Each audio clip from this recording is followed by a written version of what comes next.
Hi හැමෝටම මම Facebook එකේ දැක්කා මේ ගොවිපලේ සත්තුන්ව එළියට දානවා කියලා තිබුණා.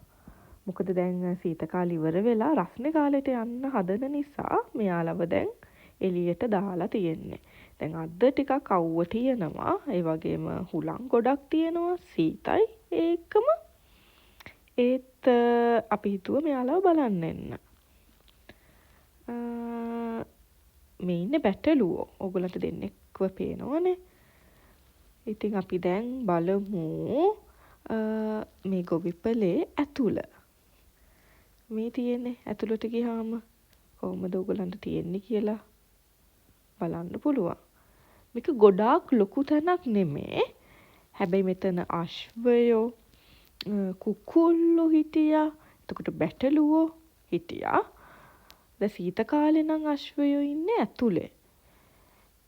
ඒ වුණාට දැන් ටිකක් අවුව වැටිලා හින්දා මේගොල්ලෝ අශ්වයන්ව එළියට දාලා තිබ්බේ මේ ගොවිපලෙනුත් ටිකක් එහාට වෙන්න. දැන් අපි මේ බැටළුවන්ව බලලා ඉවර වෙලා යමු අශ්වයන්ව බලන්න. අශ්වයෝ ඉන්නේ පාරෙන් එහා පැත්තේ. දැන් මේ බලන්න චූටි ගෙවල් හදලා තියෙනවා.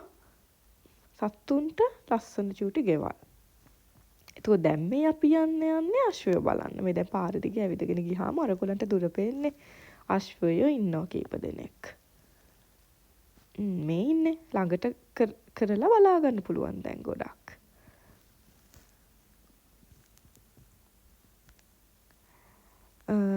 මේක තමයි අද මට ඔයගොල්ලන්ට පෙන්වන්න ඕන උනේ. අපි ආපහු හම්බෙමු තවත් වීඩියෝ එකකින්. එතකන් ඔයගොල්ලෝ හැමෝම පරිස්සමින් ඉන්න. Bye.